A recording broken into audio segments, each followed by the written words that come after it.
la red Chiquito, ahora ya no, se lo llama coordinadores de la red Centro, de la red Sur y coordinador de José Ángel Sandoval de Chiquito, etc. Ya cambió el denominativo de gerente a coordinador, ¿ya? Ahora, en el segundo componente, cuando llevemos, se va a llevar gerencia en salud, pero el contenido es lo mismo, pero es para un coordinador, ¿ya? Si no entienden ahora en esta parte, cuando a ustedes les toque hacer provincia, como les dije, la supervisora, si los designan en un centro, sea en la zona urbana o rural, les van a dar trabajo relacionado todo a estadística, epidemiología. Y quizás si ustedes tienen interés, voluntad, siempre es bueno ser comedido y tener iniciativa. Cuando uno tiene iniciativa es bueno, y el exceso también de iniciativa a qué se convierte en arbitrariedad. Si yo soy arbitrario, ¿qué significa? A veces uno trata de sugerir, cayente es arbitrario, o sea, se toman las atribuciones, etc. Siempre es bueno ser comedido. Yo eso les digo por experiencia en un centro de salud, o sea, demostrar la voluntad, ¿ya? Si ustedes van a demostrar la voluntad en un centro de salud o hospital donde les toque hacer provincia, se van a ganar el cariño del personal de salud. Ahora, si ustedes van a hacer la provincia, que es una puerta de entrada para el ejercicio de su profesión, si no aprovechan el médico que esté en ese municipio, si el que está en la ciudad, cuando ejerzan, nadie les va a enseñar, ¿no ves? Porque ya no van a estar en aula, van a estar en el ejercicio de la profesión, ¿ya? Entonces traten de aprovechar a lo máximo este año, que es Salud Pública 4, como les dije otra vez, que es su puerta de entrada para que ustedes hagan provincia, ¿ya? Cualquier docente, si ustedes les preguntan, Salud Pública 4 es la clave para su provincia, para el ejercicio de su profesión, lo que le va a gustar salud pública. Por eso es que en medicina, aquí en la Gabriel, el perfil es como un saludista, pues eso lleva 4 años, Salud Pública 1, 2, 3 y 4, ¿no ves? En los demás departamentos yo desconozco de las privadas su área curricular, pero está enfocado a eso. Ya tampoco quiere decir que los están induciendo a que sean saludistas, ¿no ves? Porque aquí lo sabe como médico cirujano.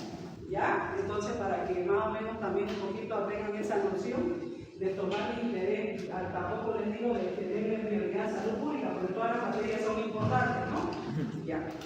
Entonces, ahora vamos a continuar con esos 3 puntos, esas 3 etapas de culminación de la vigilancia epidemiológica. Como dijo su compañerito, la vigilancia epidemiológica, lo que nosotros hacemos, en las otras 2 partes que les expliqué, se dijo que hacemos vigilancia para tener información en salud. Y esa información en salud que nosotros tenemos que es para qué? Para que sepamos interpretar esa información que vamos a obtener, ya sea de manera semanal, de manera mensual, va desde el municipio a la departamental a la nacional. Ahora también hablamos de los puestos centinelas, ¿no ves? Sí. Los puestos centinelas, ¿por qué se designan? Tienen que tener su característica, no es nomás designar un puesto centinela en un distrito y la central que tiene características para que yo designe un puesto centinela. Eso me ayuda a analizar los datos y hacerle seguimiento a un paciente, les di el ejemplo de VIH, etcétera, ¿no ves? ¿Ya? Y también la toma de decisiones. Y si yo hago una interpretación de esos datos, tengo que tomar una decisión, sea de manera inmediata o de manera a corto plazo, o tomando, como le digo, ciertas etapas en las cuales yo debo prepararme como personal de salud y también a todo mi equipo. Ahora, al tener esa toma de decisiones, yo tengo que hacer en lo posterior la difusión de la información, ¿ya? En lo posterior vamos a ir desarrollando. Ahora, en este capítulo, como primer punto, la interpretación. La interpretación de los hallazgos del análisis sirve para generar la hipótesis de todas las tomas a considerar en una serie de posibles explicaciones, ya sean estas alternativas, cuando yo interpreto, analizo datos estadísticos, porque todas estas interpretaciones es en base a datos estadísticos, no son datos que yo me puedo inventar. Por eso es que yo les decía, cuando vayan a un centro de salud, saquen datos estadísticos reales. No se engañen, porque no van a aprender. Y si van a aprender, es por el momento. A mí no me gusta que por los nervios quizás lo aprendan en el momento, que le va a servir para el trato, sí, pero después no van a tener esa noción de tener la memoria a largo plazo, ¿ya? Cuando yo interpreto, aquí interfiere ciertos factores. De estos factores tenemos lo siguiente: el aumento de la población. Yo tengo que saber, cuando analice los datos, si esa población que se mantuvo en el momento del estudio se mantiene o se aumentó. ¿Por qué aumentó?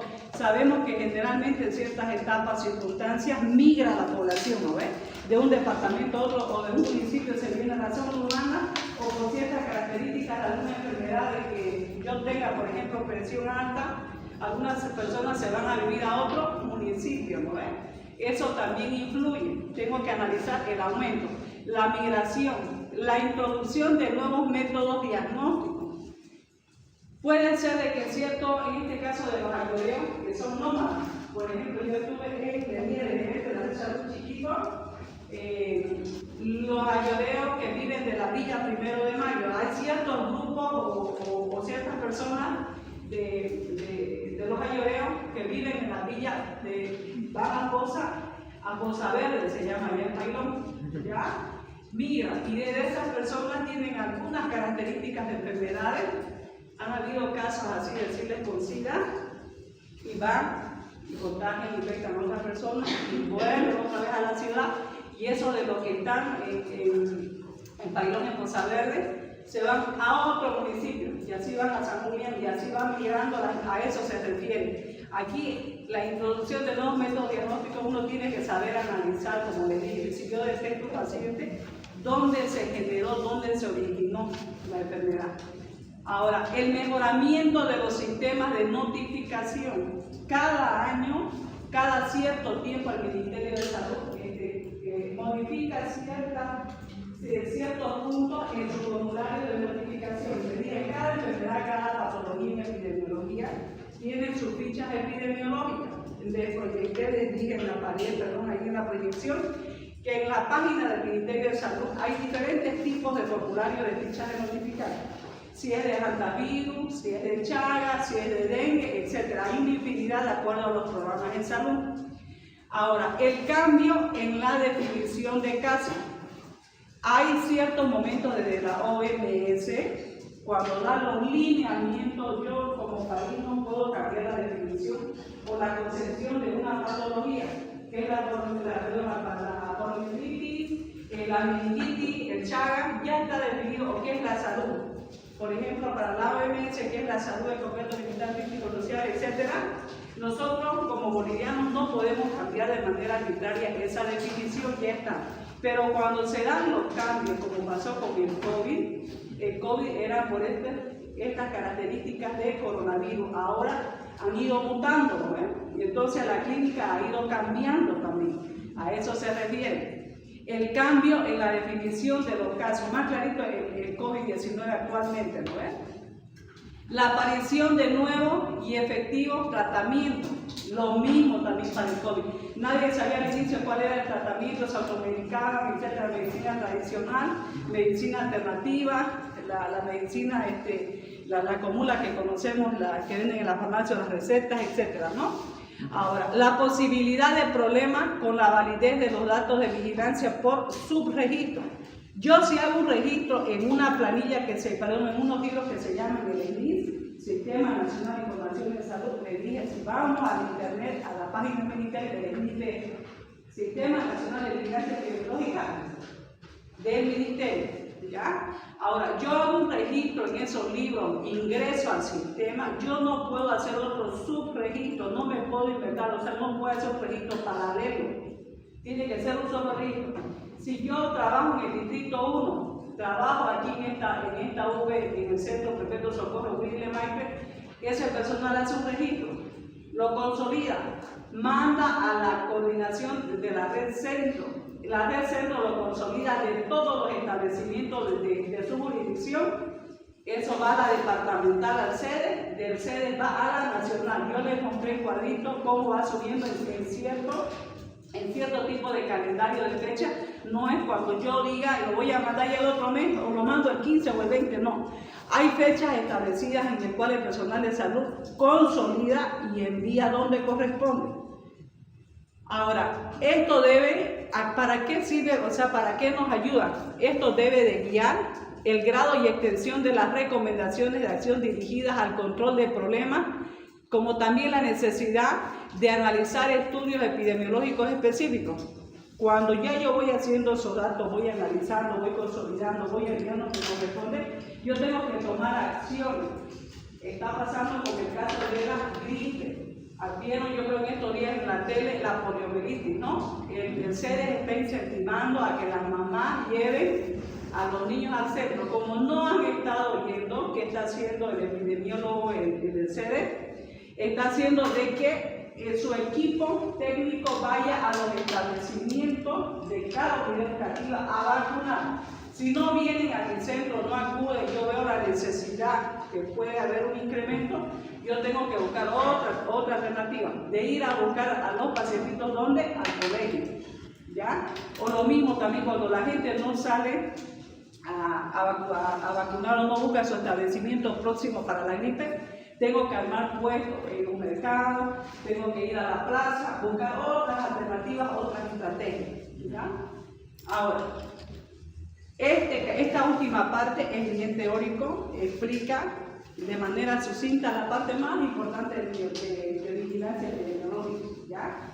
De todo lo que vimos anteriormente, aquí está resumido en este capítulo lo que es la vigilancia. Existen variaciones en el comportamiento de la enfermedad, ¿no? Cuando a mí me diagnostican una enfermedad, es impredecible, ¿no ven? Por ejemplo, yo empiezo con ciertos síntomas, con fiebre, dependiendo cuál es el diagnóstico, ¿no? Empiezo con ciertos síntomas, me empiezan a medicar y yo voy evolucionando. Hay algunos pacientes que evolucionan con un buen pronóstico, como otros se van complicando, ¿ya? A eso se refiere. Que son detectadas en el análisis, de las cuales hay variaciones aparentes y variaciones reales. Las aparentes, ¿qué quiere decir? Las aparentes se dan cuando hay factores que no reflejan el real comportamiento de la enfermedad. Yo puedo pensar, por ejemplo, al inicio de que ese paciente con cierto tratamiento, cierta terapia, si lo interno va a evolucionar de buena manera, ¿no? Como también si en otros pacientes evolucionan de diferente manera. Ahora, en esto, ¿qué influye? Aquí la duplicación en este caso está hablando de registro, ¿ya? Por ejemplo, si yo tengo en un establecimiento de salud, en un pabellón de medicina interna, unos 20 pacientes con el mismo diagnóstico, ¿ya? Yo tengo que hacer un registro exhaustivo, exacto de esos pacientes que tienen ese diagnóstico. No puedo dar un diagnóstico presuntivo. Si yo hago una duplicidad de que, a ver, durante sus 10 días de internación, 20 días de internación, no puedo estar con un diagnóstico presuntivo. Parecía que era neumonía, no, parecía que era tuberculosis, o es tuberculosis o es neumonía, así, ¿ya? No puedo hacer una duplicación de información, no puedo hacer otro registro paralelo del cual yo puedo hasta eso no dar una información fidedigna. Por eso habla de aparente, de una hipótesis, una suposición. Cambiar la definición de caso, ¿ve? O es neumonía o es tuberculosis, o es otro tipo de patología, EPOC, etcétera, ¿no? Ahora, no estandarizar definiciones de caso, ¿ya? Evidentemente está en una sala de medicina interna, pero pueden ser por los síntomas respiratorios. Unos pueden evolucionar a COVID, otros pueden evolucionar a neumonía, otros a TB, etc. ¿Ya? Aquí la subnotificación de casos, como le dije.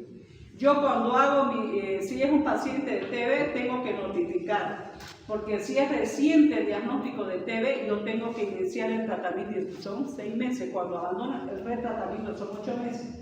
¿Ya? Yo tengo que hacer notificar al paciente, notificar a la familia y dar parte al programa de tuberculosis. ¿Por qué? Porque se tiene que hacer seguimiento a que tome todos los días.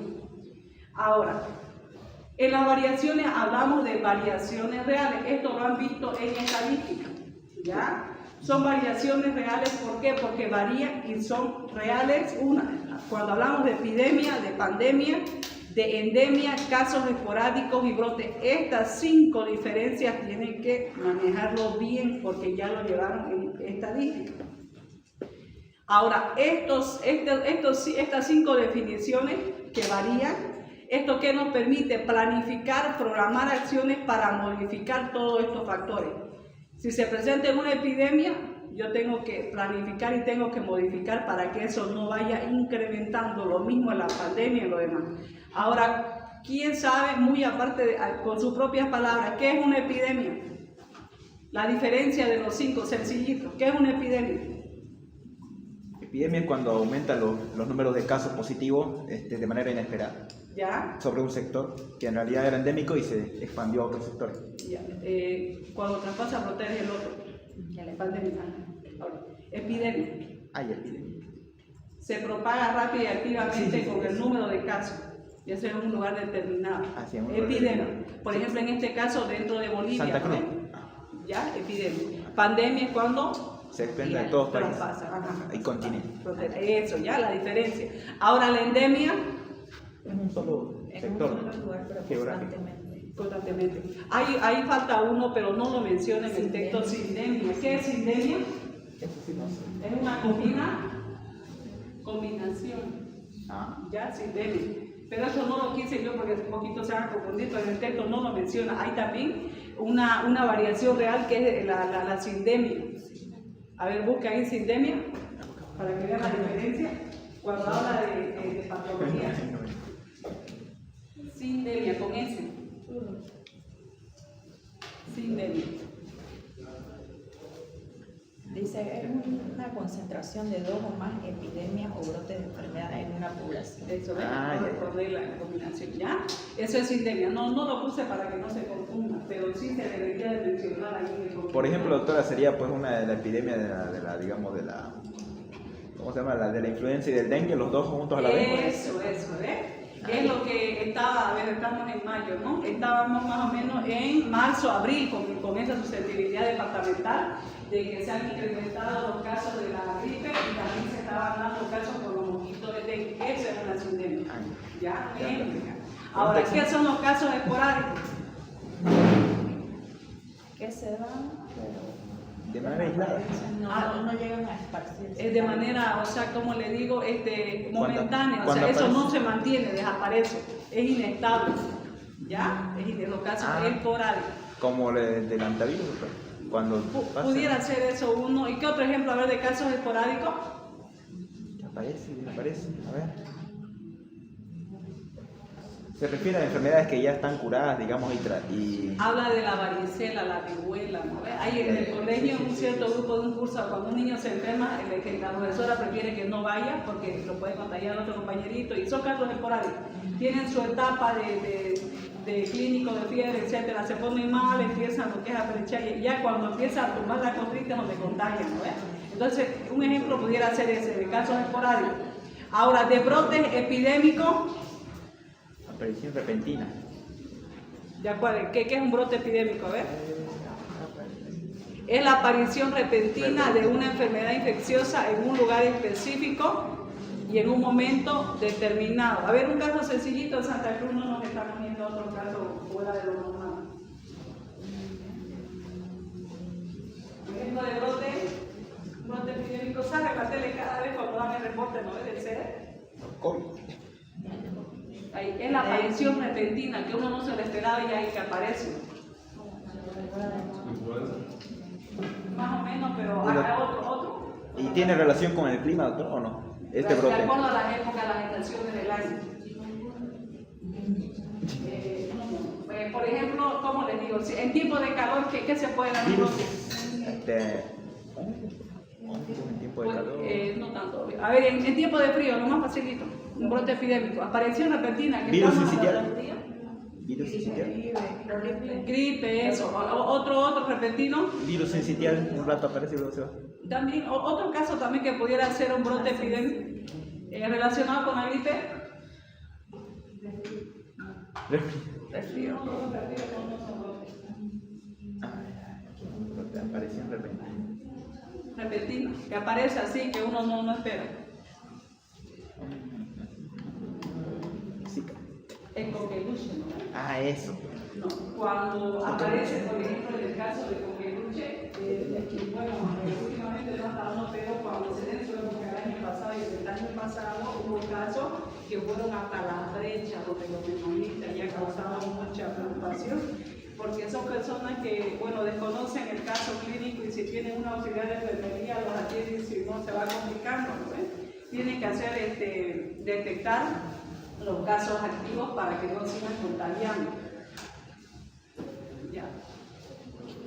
Ahora, en la toma de decisiones, como les mencioné y les recalqué, se toma la decisión en todos los niveles, ¿no? Cuando yo diagnostico a nivel municipal ciertas patologías, tengo que tomar decisión de acuerdo a mi nivel, y si no, a nivel departamental o nacional.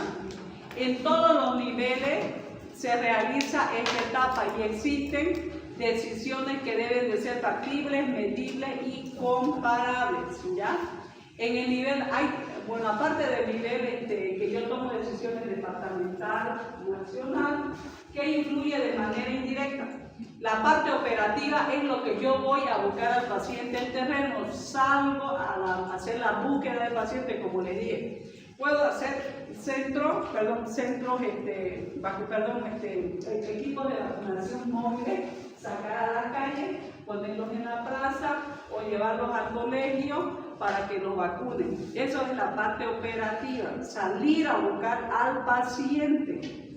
El nivel normativo y político es lo que yo manejo en la parte gerencial, en la parte administrativa, en este caso si es el sede, en oficina, hago el cumplimiento de las normas, y si es el director de un centro u hospital, a eso se refiere cuando yo tomo decisiones. Aquí tengo que manejar al 100% la parte normativa, hacer respetar, y la parte política. No significa, la parte política estamos hablando del MAE, queremos no. ¿Qué hace cuando hacemos salud? Tenemos que hacer, ¿qué hacemos en salud nosotros? Políticas en salud, ¿no? Sí. Al hacer políticas en salud, tenemos que hacer la promoción a través de diferentes medios de difusión, etcétera, ¿no? Ahora, las principales acciones que se deben de tomar en salud, ¿qué son? Está la planificación y después está la investigación. En la planificación, que cuando yo hago, ¿qué es lo que estoy haciendo? Como les menciono, hago promoción, prevención, control, como también hago la eliminación y puedo hacer la erradicación de la enfermedad. Ahora, cuando yo menciono planificar, ¿qué es planificar? A ver, con sus propias palabras, hemos repetido varias veces, ¿qué es planificar? Elaborar. ¿Quién dijo planificar? Elaborar un plan para poder darle información a los... Planificar es momentáneo, sí, es en el momento, o planificar es cuando yo tomo decisiones y eso me va a servir para tomar una acción. Planificar. Ahí. En vigilancia se debe de tomar decisiones prioritarias, asignar recursos, elaboración, ejecución de planes y evaluación. Planificar significa, no es improvisar, eso quiero que se quede en su memoria, no significa improvisar, porque cuando yo le di la primera clase, me acuerdo bien, les dije en salud, cuando íbamos hablando qué es epidemiología, daño en la salud, enfermedad, etcétera, así fuimos avanzando, yo tengo que hacer mi POA, le dije, ¿no? ¿Se acuerda que le dije que en un trimestre, como personal de salud, si yo veo que en mi establecimiento de salud hay muchos pacientes diagnosticados con hipertensión, con uveitis, ERA, con deshidratación, IRA, con neumonía, etcétera, yo no voy a pedir otra cosa pura de dexametasona, diclofenaco, y cuando vayan los pacientes, ¿qué les voy a recetar? ¿No ven? Entonces yo lo que voy a hacer es planificar. Cuando yo tengo mis diagnósticos establecidos, trabajo en equipo con mi personal, dirección, la supervisora, farmacia y mi equipo. Por eso se llama el equipo de salud dentro de un establecimiento. Con esto yo planifico, voy a tomar previsiones y también a la vez en mi POA anual, cuando yo pido al municipio los recursos, por eso es que cuando uno descarga medicamentos con ciertas hojitas, dependiendo si es de la seguridad social, si es del SUS, si es de un establecimiento, tienen diferentes formas de hacer los descargos. Se llaman prestaciones, ¿ya? Ahí se pone el diagnóstico, se pone el código y etcétera. Ahí eso tiene un precio, pero cuando hablamos de seguro, del SUS, etcétera, de las cajas, ¿no? Con eso se saca un cierto monto y el documento se pide la devolución. Y con esa devolución ya yo voy planificando para volver a pedir. Quizás en la gestión anterior hubo más diagnósticos con lo que les mencioné y en el último trimestre se están presentando otros casos, ya yo voy tomando previsiones para planificar, para modificar mi solicitud de medicamentos de acuerdo a mi diagnóstico del año, del trimestre, etc. Yo tengo que analizar. Los programas de intervención están orientados a promoción, prevención y control. Cuando hablamos de promoción, está centrada en que se pone acento en determinantes de salud, como también en los determinantes sociales de los mismos. Son factores de riesgo, en este caso de lactancia materna.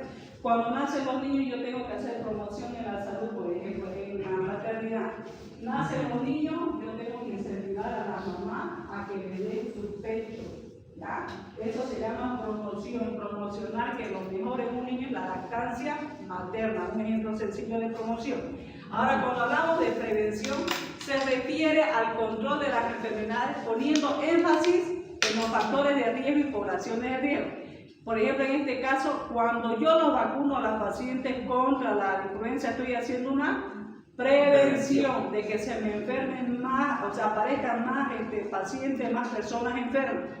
Ahora, cuando hablo de control, ¿a qué se refiere? A buscar, identificar y tratar a los enfermos y portadores a través de la detección, diagnóstico, notificación, tratamiento y seguimiento. En este caso, sencillo, cuando hablo yo de control, por ejemplo, si va un niño menor de 5 años, hay ciertas etapas de menores de 5 años, van de manera mensual hasta cumplir su añito. ¿Por qué? Porque aparte que se le hace el control de peso y talla a ese niño, de acuerdo a su edad, también le van haciendo seguimiento a sus nutrientes, ¿no ven? Para que no le dé anemia, si está bien alimentado, etcétera, ¿no? Sí. Si tiene, de acuerdo a su edad, el peso exacto y también la talla, como también el control de otros vectores, no solamente del dengue y de otros vectores, puede ser ¿de cuál? De Chagas también, ¿no ves? Ahora, cuando hablamos de eliminación, es aquella en el cual no existen casos de enfermedad, o sea que no tiene que existir. En este caso, bueno, han habido ciertas patologías que se han eliminado, que no se han diagnosticado más, pero hay una susceptibilidad, por eso de que están ahora en este mes, en esta semana, incentivando a que se vacunen los niños contra la poliomielitis y la fiebre amarilla, que esto ya fue erradicado en el año 1942. Están tomando sus previsiones para que no se presenten esos casos. Ahora, erradicar, ¿qué es erradicar? Es aquella en la cual no solamente se han eliminado los casos, sino también las causas de la enfermedad.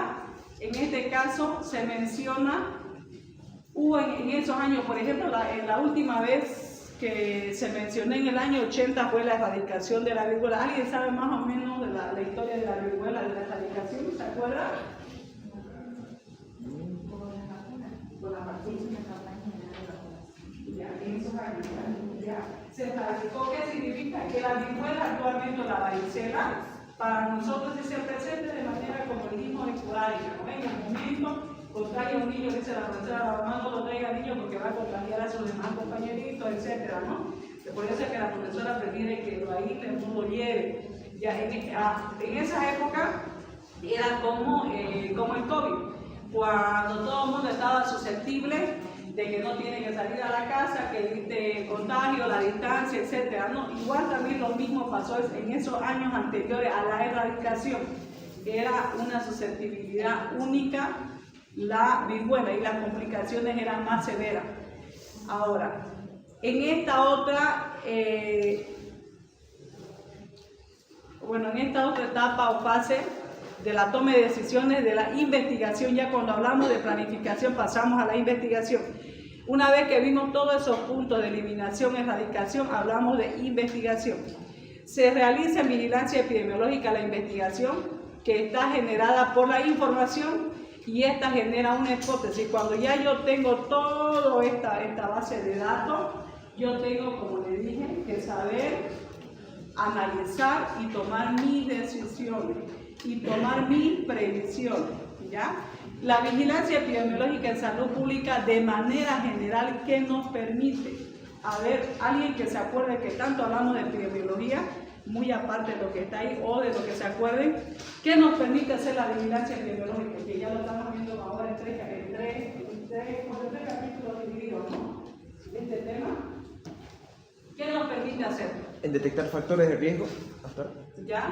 ¿Qué más? Nos permite ser Estadificar. conscientes de cuántos son los casos y qué medidas pueden tomar a partir del número de datos que se hacen. ¿Ya? También Estadificación. Recolección de datos. ¿Ya? ¿Para qué, mamita? Recolección de datos para ver las cantidades de las enfermedades en cada centro de salud y eso va a pasar del municipio al Departamental y nacional. Eso. ¿Para qué más nos ayuda, nos sirve la vigilancia? Esto ya como decir la importancia del porqué de la epidemiología, para qué nos sirve, el que nos diga que nos permite realizar es la importancia. ¿Por qué es importante la vigilancia epidemiológica? Para poder ver qué enfermedades están prevalentes y según ello tomar decisiones para tomar decisiones, ¿no? Ya. Aquí vamos a ir desglosando para que un poquito más puedan ampliar. ¿Cuál es la importancia? Es medir sistemáticamente el problema prioritario en salud de la población, de cierto grupo de población. También el registrar y la transmisión de estos datos, ¿no? Cuando yo registro, le dije, el ENIG, en los libros, etcétera, ya sea de manera manual o digital. También la comparación e interpretación de datos con el fin de detectar posibles cambios en el estado de salud de la población. También el registrar sistemáticamente la ocurrencia de esta enfermedad. Puede ser de que en ciertos meses aumenten los casos, como también esté disminuyendo. Si durante los últimos 6 meses yo empecé con 30 casos, supongamos en un barrio de una UV de gripe, el otro mes puede aumentar como puede bajar, a eso se refiere. La identificación, cuantificar y monitorear tendencias y patrones del proceso salud-enfermedad. Observar cambios en los patrones de estos agentes. En este caso puede ser lo que es el COVID, ¿ya? Cómo se ha ido comportando, las diferentes características durante esta etapa que tuvimos nosotros de la pandemia del COVID, ¿no? Los agentes fueron cambiando, ¿no? De acuerdo a sus características externas de coronavirus, perdón. Detectar cambios en las prácticas de salud, investigar y controlar la enfermedad. Ahora, lo último es la difusión de la información. En la difusión de la información, ¿qué significa difundir, publicar, dar a conocer? Es lo último que se hace en vigilancia epidemiológica. Ahora, ¿qué es lo que pasa en cierto personal de salud? Se filtra la información, ¿no? Lo que pasó también así, que vale la pena volver a nombrar, es con lo del COVID, el hermetismo, ¿no? Cierta línea farmacéutica lo magnificaron por vender sus medicamentos, ¿no? En las redes sociales decían que ciertos antibióticos etcétera, es mejor que y lo otro iba magnificando, iba en el hermetismo en la población y la difusión de la información no era real, quiero decir, ¿ya? Entonces, cuando nosotros hagamos difusión como personal de salud consciente, tenemos que ser responsables. Porque esta información en salud es determinante. Si yo voy a difundir un documento, que tiene que ser real, no, ¿cómo le digo? No tiene que ser como una hipótesis que yo estoy suponiendo. O son los casos, o son los números, o no son esos casos y no son esos números. ¿Ya? La difusión periódica de la información que resulte del análisis e interpretación de estos datos recolectados y las medidas de control tomadas que constituyen una de las etapas cruciales, como le dije. ¿Ve? Si yo no soy consciente en difundir esta información, que si no es real, es mejor yo no lo hago, mejor no lo hago. Si ustedes van a tener una información real, que es de ese distrito, de ese municipio, de ese barrio, háganlo, se difunde. Si no, no. Al mejor es dejarlo ahí, porque uno puede causar otro impacto a la población, a las autoridades incluso. El análisis de estos datos debe realizarse en todos los niveles, como les dije, departamental, nacional, etcétera, ¿no? Cada información en salud, cada decisión lo toman en su nivel. Si estoy en Valle Grande, hay ciertos casos de Chávez, el alcalde tiene que saber manejar con su coordinador de red, lo que era, como le dije, su gerente con el director, etc. Y así sucesivamente. En esos niveles se van manejando las decisiones de acuerdo a la difusión de la información real que yo tenga en el momento. Ahora, los datos de vigilancia tienen una jerarquía de flujo. Estos fluyen del nivel más periférico hacia el nivel regional o nacional. Es como les dije, yo voy haciendo esta difusión a nivel local, departamental y nacional, y se toman las decisiones como ya les mencioné. Una vez esto consolidado, se remite a la nacional. Cada nivel debe generar informes periódicos. ¿Qué significa?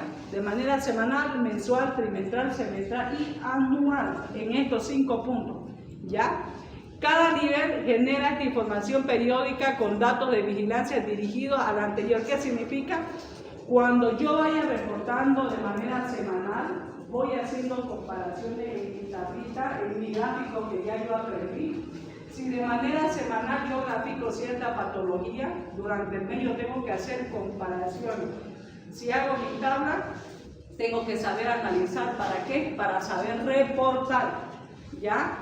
Ahora, a la vez esto se hace en las instituciones y las autoridades políticas, o sea, las autoridades tienen que tomar decisiones de acuerdo a sus niveles. Ahora, este proceso de retorno de información, que se llama retroalimentación del sistema de vigilancia, es acumulativa. El personal de salud genera estos datos y puede recibir información en todos los niveles. ¿Qué significa? Si yo realizo aquí en Santa Cruz y mando los datos a la nacional, creo que les di el caso de VIH. Si el paciente vivía en Santa Cruz, viajó a San Julián, conoció a una persona y esa persona lo contagió de SIDA, ya pueden haber varios casos similares a los mismos en diferentes distritos. Yo a ese paciente tengo que hacer el seguimiento, cuál era su residencia actual, de dónde emigró, y yo tengo que trasladar esa información. Si actualmente vive en Abuche, en el distrito 1, yo tengo que verificar dónde es la casa, por eso también se aplica lo que es el puesto centinela. Cuando yo dije que tengo que pedir ayuda al centro más próximo, pero que tenga las características. Yo voy a su casa, hago la encuesta y le tengo que preguntar dónde vivía el anterior mes, el anterior semestre, etc. Si él dice, yo vivía en San Julián hace 6 meses, pero viví toda mi vida en La Paz, tengo que llegar hasta La Paz la información y pasar como personal de salud, doy a la gerencia, al sede departamental y el sede al otro sede que es a La Paz. A eso se refiere la retroalimentación del sistema de vigilancia. Es acumulativa. Va allá a La Paz la información, allá también tienen que tomar sus decisiones. Vaya ahora, durante ese tiempo que se lo vaya investigando al paciente, uno tiene que ver la situación real en tiempo, si es real lo que él me está diciendo, que actualmente vive en San Julián, perdón, aquí en Santa Cruz, después vino de San Julián, pero toda su vida se crió en La Paz. Yo tengo que tener esa información real. ¿Para qué? Para que allá también se tomen otras decisiones, ¿ya? Porque por ahí también él venía ya de años, porque sabe que el SIDA, la manifestación clínica, no es que se contagia, etc. Ahora va a empezar con los síntomas, que los hongos, va a empezar a tener peso, va a estar flaquito, etc., marcar con diarrea, etc. No es la sintomatología que se va a presentar en el momento, ¿ya? Entonces esto es acumulativo, tiene que ir uno analizando y también pasando la información. Y hay otra cosa, que cuando se hace el diagnóstico para un paciente de VIH, yo no le puedo el establecimiento hacer que le saque sangre sin que tenga conocimiento. Nosotros tenemos que dar una autorización, un consentimiento informado de autorizar que le hagan esos análisis, porque son especiales, ¿ya? Y también hay un artículo en el Código Penal, aquella persona que propagar, inventar, etc., también tiene cáncer. A eso me refiero, ¿ya? Que es un diagnóstico, una patología especial de que uno tiene que ser consciente, por eso se indaga, se investiga esta patología, este diagnóstico a detalle, porque también es sancionado por ley. Evidentemente el SIDA tiene su ley, pero también hay una ley que también es sancionada, que se lo puede sancionar, ¿ya? Ahora, al hacer todo esto, lo que yo les mencioné, la retroalimentación, el sistema de vigilancia se fortalece. ¿Qué significa? Que el trabajo se está realizando de la mejor manera, se está aplicando las herramientas, todos los lineamientos, todos los productos, cómo debe de ser, como les expliqué, cómo llegamos hasta la Nacional de Reporte, o también de allá, si este paciente se detecta, se indaga, ya se concluyó de que dónde vivía, cuánto tiempo, dónde se crió, si es la información real, vuelve al municipio, perdón, al departamento de Santa Cruz, qué acciones, aparte de lo que ya se realizó, debe de realizar el departamento de Santa Cruz. No solo en ese caso, se ven varios casos de VIH. El programa de VIH Santa Cruz está en la Isabela Católica Programada, se llama CEDIR, ¿ya? Es un programa departamental, ¿ya? Como le digo, bonito de lo que es epidemiología de salud pública, hay varios programas, pero del VIH está en la ramada. Ahora, el propósito final de la difusión de información de la vigilancia en salud se desarrolla con esto, que es la capacidad resolutiva del equipo local. Yo ya tomé mi decisión a mi nivel, reporté donde tenía que reportar y se tomaron las decisiones de acuerdo a los niveles. Permite evaluar esto, su propia contribución al desarrollo de las acciones de control. Ahora, todos estos instrumentos que nosotros vimos de difusión de la información son variados. Como les dije, ¿cómo lo podemos hacer? Pero yo tengo que ser consciente qué voy a publicar, qué voy a informar, qué voy a reportar. Como les dije, tengo que tener datos estadísticos reales. ¿Dónde lo puedo yo publicar? En los boletines periódicos, en las revistas, publicaciones científicas, reuniones, en la prensa. En la prensa a diario van a ver en el sede del Servicio Departamental de Salud que sale, está el doctor Doña Jiménez, el epidemiólogo ahora. Sale en la tele, está saliendo el doctor Bilbao, el director del sede, da la información actualizada de ciertas patologías o actividades que está realizando. ¿Por qué? Porque son informaciones reales, fidedignas, son conscientes, no son informaciones o números de casos que al azar se sientan con documentos que van a improvisar. Tampoco eso se hace, nunca se hace de improvisar y de estar transmitiendo unos ciertos datos que no corresponden, que es lo que nosotros causaríamos con la población, hermetismo, susceptibilidad, y al final se vuelve de confianza, ¿no ves? ¿Ya? Cuando salimos a los medios de prensa es con datos fidedignos. Ahora en la radio hay cierta susceptibilidad porque hay que ver quién es el que está reportando. A veces son los comunicadores nomás que dicen que dijo el doctor y va así de que no iba a veces a los casos. Más credibilidad es a la prensa. En la radio, ¿por qué no salen? Porque yo hago ciertas cosas de que no ha permitido y bueno, sale más a la luz en la tele, ¿ya? En la tele. También se puede hacer en ciertas páginas del ministerio que mandan información por correo electrónico, páginas electrónicas. Las redes locales de salud que hacen la diseminación de un boletín epidemiológico en vigilancia en salud pública, ¿ya? Ahora, el aspecto más importante en esta tarea, que es de toda la vigilancia epidemiológica, es mantener la regularidad o periodicidad de la información en salud pública. ¿Qué significa? Que yo tengo que ser, cuando habla de periodicidad hablamos de tiempo, yo tengo que respetar los tiempos. Si de mi establecimiento de salud me dicen cada 5 de cada mes usted me tiene que pasar los datos, el estadístico tiene que pasar cada 5, no es cuando él quiera. ¿Por qué? Porque también hay plazos a nivel departamental para que llegue a la nacional, ¿ya? Ahora, los elementos que se deben de tomar en cuenta para la estructura del sistema de vigilancia de epidemiología que sea efectivo.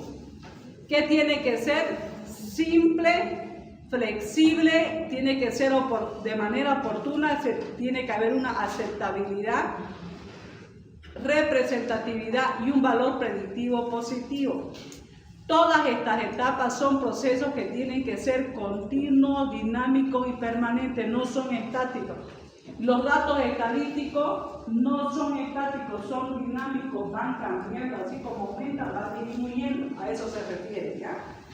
Ahora, cuando hablamos de simplicidad en estas etapas, un sistema de vigilancia debe ser simple en todo lo posible, ¿ya? Como le dije, cuando yo haga mis datos estadísticos, mis tablas, mis barras, mis tortas, cuando ustedes lo fabriquen o lo hagan de elaboración propia, tiene que ser simple, entendible, que ustedes a simple vista, que yo no lo he visto en la monografía o ustedes lo están haciendo, ya yo me dé cuenta de qué se trata, si son en cuestión de tablas o de tortas, ¿ya? No tienen que hacerlo complicado. Ahora, flexible. Permite, cuando sea flexible se refiere a cuando hay nuevas enfermedades, notificaciones, situaciones similares o de grupos poblacionales.